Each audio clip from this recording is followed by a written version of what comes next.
After starting the season 1-5, Cam and the Panthers go for their third straight win when they host the 6-2 Chiefs. Carolina is a 3-point favorite. Stephen A., who wins it? I got to tell you something right now. When I look at this, I'm going to roll with the Panthers because I think the Chiefs are a different team on the road than they are at home, record aside. I know they've been balling right now. What have they won? 4 straight and 5 of their last 6. Andy Reid, my buddy from his Philadelphia days, is obviously doing an outstanding job. Questionable health on the part of Alex Smith. Jamal Charles not being in there, even though the boys, Jarkandrick Weston, those boys have been playing well enough anyway, especially Spencer Ware at the running back spot. I just think it's one of those situations where Carolina is trying to get it together. There's a level of urgency.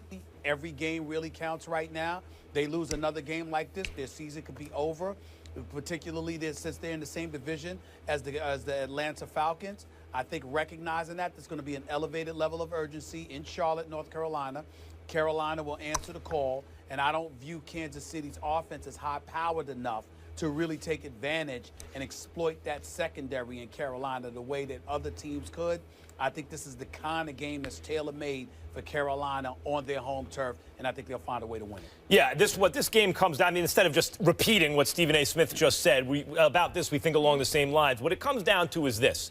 Do you think the Panthers season is over? Because if you think the Panthers season is over, pick against them. But if you think that they have enough in them coming off the Super Bowl appearance to continue going forward this season and maybe make the playoffs, at least keep that hope alive, then you pick the Panthers, and I feel the latter, so I'm taking the Panthers to win.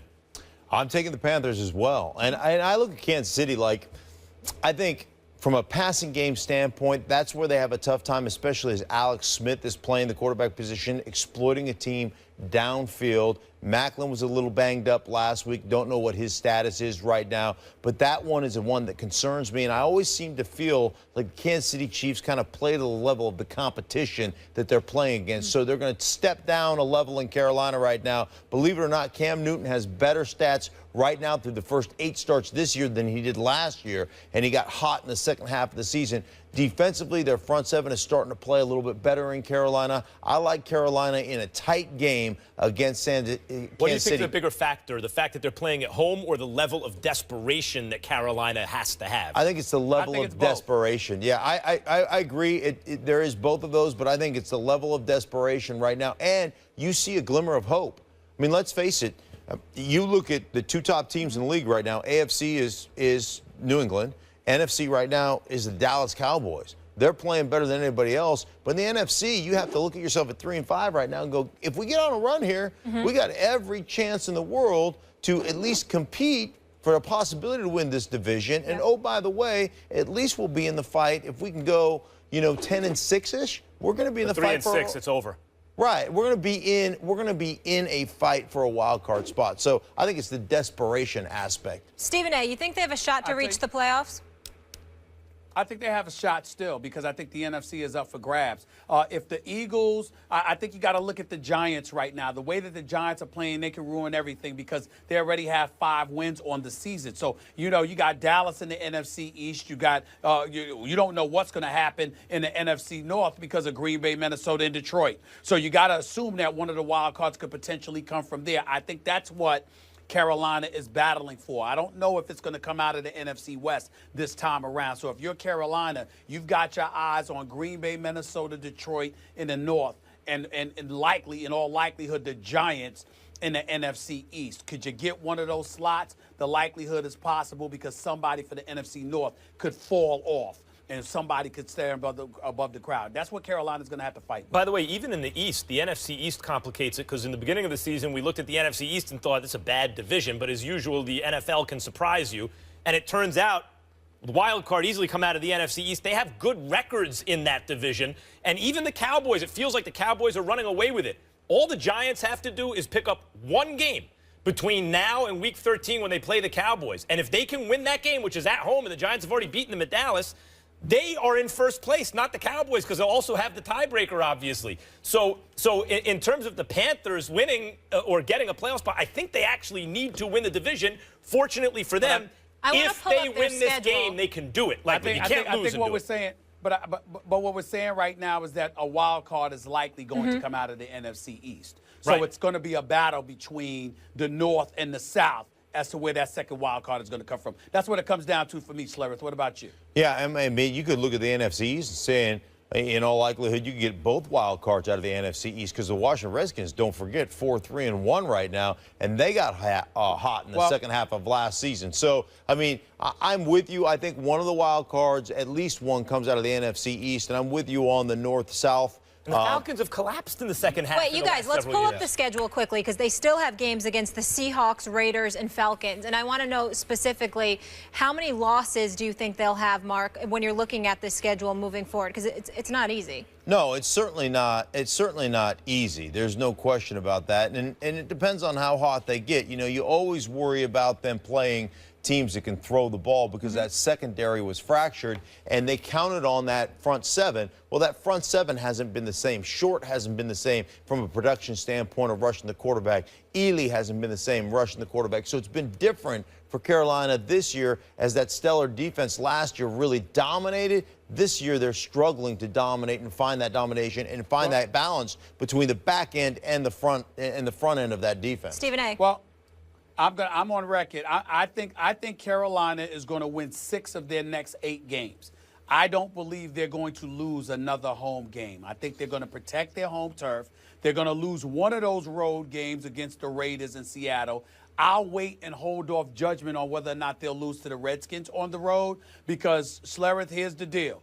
The Redskins and their fan base got a little bit sensitive when I got to call them out a few weeks ago. They came back at me pretty hard.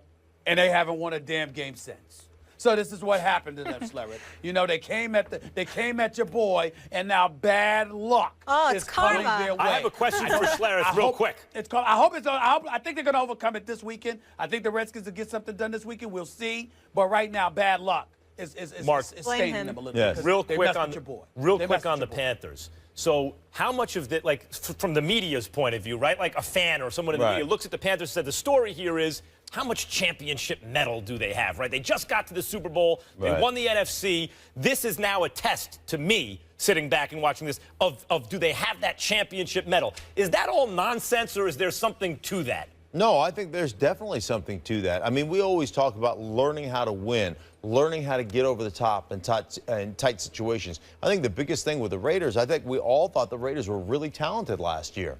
They still ended up, what, 8-8? But this year they have learned how to win those close games. All of a sudden, overtime games in New Orleans, bam, you win a game. You know, that's what they've been able to do. Or I don't know if that was an overtime game, but it was that last play. They go for 2, whatever the case may be. They have learned to win those tight games where they didn't last year. So I think there is something that championship medal that you're talking about. They're closing. Yeah. Mark, always good to see you. We'll My see you pleasure. next week. Have Hey, an guys. awesome weekend. Yep. First Take is brought to you by the $4.99 DQ Chicken Strip Basket at participating locations. And Geico. 15 minutes could save you 15% or more on car insurance. All right, you know what it is. Don't miss your chance to enter the First Take Your Take viewer contest. You can win a chance to debate Stephen A. and Max right here on national television. All you got to do is go to firstTakeYourTake.com, upload a 1-minute video with your best original sports debate. Keep it clean, no music, team logos, trademarks, or copyrighted material. Our staff's going to choose 2 winners, male and female. So get to work, and you could be right here in Bristol with us, folks. Here's a few of the latest submissions.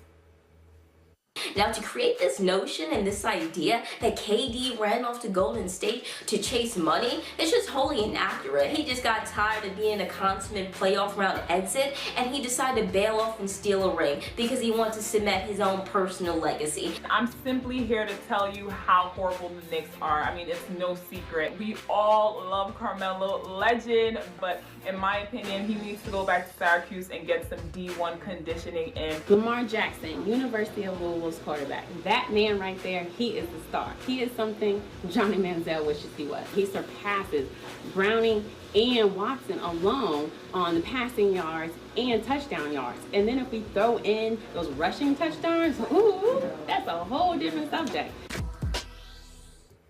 I like the last one, the yellow with the full screen. How about that? I like the first lady because I like what she, not only did she bring the flavor, but she went after what's called a straw man. No one's actually saying Durant left for money. No one's saying that. But because she's saying people said it, it allows her then to make her point. You see what I mean? It's a straw man. It's a sophisticated technique.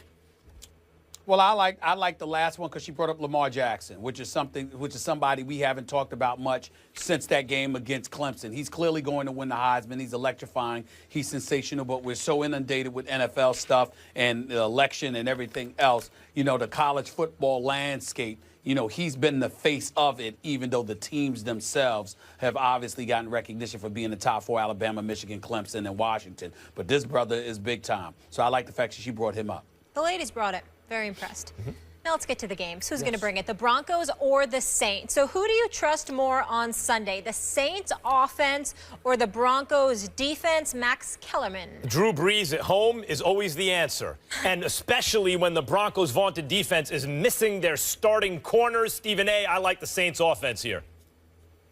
I concur. I have nothing to add to that because the Saints are obviously electrifying in their big time, and we all know Drew Brees and what he brings to the table. They've got the #2 ranked offense. They've got the #1 passing attack in all of the NFL and a future Hall of Fame quarterback. I will say this, though. Is suspect as Denver's defense is, it ain't because of their secondary. It's because of their ability to defend against the run, along with the core linebackers that might be having some troubles defending tight ends. But it's not really their secondary in terms of those wideouts. They can handle their business. But indoors is the front of their defense. Indoors in that arena against Drew Brees, you better have your starting corners. Oh, it's a bad news if you don't have your starting corners. The man is completing nearly 70% of his passes. This is the same guy I told you deserved his money. 21 touchdowns, just 5 interceptions, QBR 66. Got them playing respectable football. We got to keep him because going. Drew Brees is the face of the Saints. All right, Vikings travel to D.C. to face the Redskins. Who do you trust more on Sunday, Stephen A.? I'm going to trust the Redskins. I have no reason to trust them. They don't deserve my trust. They haven't earned it because they're too busy talking in supremacy in the NFC East instead of thinking about greener pastures. But nevertheless, I think the last 2 weeks, a tie and a loss, ultimately has got them, worried a little bit. I think a level of urgency gets attached to it. Without Adrian Peterson, with Sam Bradford not getting exposed because that offensive line can't protect him, with Stephon Diggs being the only reliable receiver, Kyle Rudolph's all right, but I'm just looking at Minnesota right now. They look vulnerable, and I think the Redskins are going to get them. I like Minnesota because in a league where it's hard to stand out, how much special stuff do you see? You see the Raiders offense, the Falcons offense look special. The Patriots always look special. Certain defenses at times. Minnesota was one of those teams. I like the Jams too, Stephen A. There was a time where the Vikings looked special this year. That means they have it in them on defense, and I like the Vikings against Washington. I want to go to a club with Stephen A. All right, Seahawks take on the Patriots in a rematch of Super Bowl 49. Well, I can't take it. Well, the Seattle defense shut down Brady, Max. There's no shutting down Tom Brady and the Patriots right now, but I don't think they have to win. I like Seattle in a good game against the Patriots to pull off the upset, not only because their defense will do as good a job as it's possible to do on the Patriots. Doesn't mean they'll shut them down.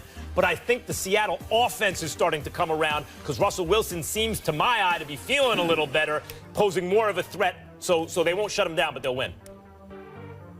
Seattle's offense runs away from no one. They do what they need to do. The bottom line is that's an Achilles heel against a quarterback the quality of Tom Brady. He's too great. He's on a mission. He's balling. And it's lovely, lovely, Max Kellerman, to hear you say nobody's going to shut down Brady, the guy you don't believe deserves MVP because he missed 25% of the season. Yes, it's nice to hear you admit that nobody can shut him down because to me that epitomizes what an MVP should be. Half the game so far. That's right. He's not in the MVP. I love this segment. Interrupting me don't make your point any better. All right. It's all right. Let's move on. Let's move on. But I do feel like we're in the Jersey Shore right now, and I love it. Steelers are hosting the Cowboys. What do you expect from Big Ben Sunday? Stephen A., your Steelers. I know he better show up.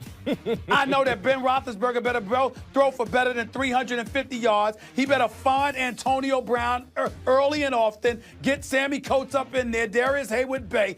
By the way, get Le'Veon Bell a ball, too. The Steelers better not lose this game and expose me to the worst fan base in American history, known as the Dallas Cowboys. The Steelers will win this game because they're going to do it for me. Stephen A., what's your Twitter handle again? Huh? I'm not saying. At Stephen You A. want to say it? Smith. I'm keeping that to DM you myself. with messages At about the Stephen A. Cowboys? Smith. At Stephen A. Smith. I at think the Stephen A. Steelers- Smith. Facebook.com/Stephen A. Steelers Both are a counts. great All right? franchise I'm not with a running. great offense when it's clicking and a great quarterback. I expect Ben Roethlisberger to come up big. He better.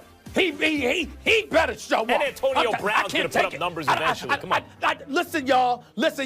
I understand we battle here on the show and all of this stuff, but y'all better show me some damn love. Don't expose me to this. The Steelers better show up. I'm telling you right now, I can't deal with the Cowboy fans. I can't deal with them. I can't take it. If they beat my Steelers, I might not show up to work Monday. I'm trying to tell y'all right now. No I'm warning sick y'all. calls. Steelers better show up. Sick calls. You Steelers hear better me? show up. You want to don't get out miss your work. cell on the air? You don't Please. miss work. Your attendance is perfect. Boss Dave Roberts, yo, man, I'm calling in Monday. Please. I'm taking Monday. I can't deal with the Stephen A., Dallas how do you Cowboys think fans. I can't Browns deal fans with it. feel right now? Think of the city of Cleveland, what they have to deal with. Did you see that last night? The hell They with have that. it hard. I ain't thinking about Not that right you. now. Oh, Not poor Cowboys, you. Browns fans. absolute. Sorry, dog. Cowboys.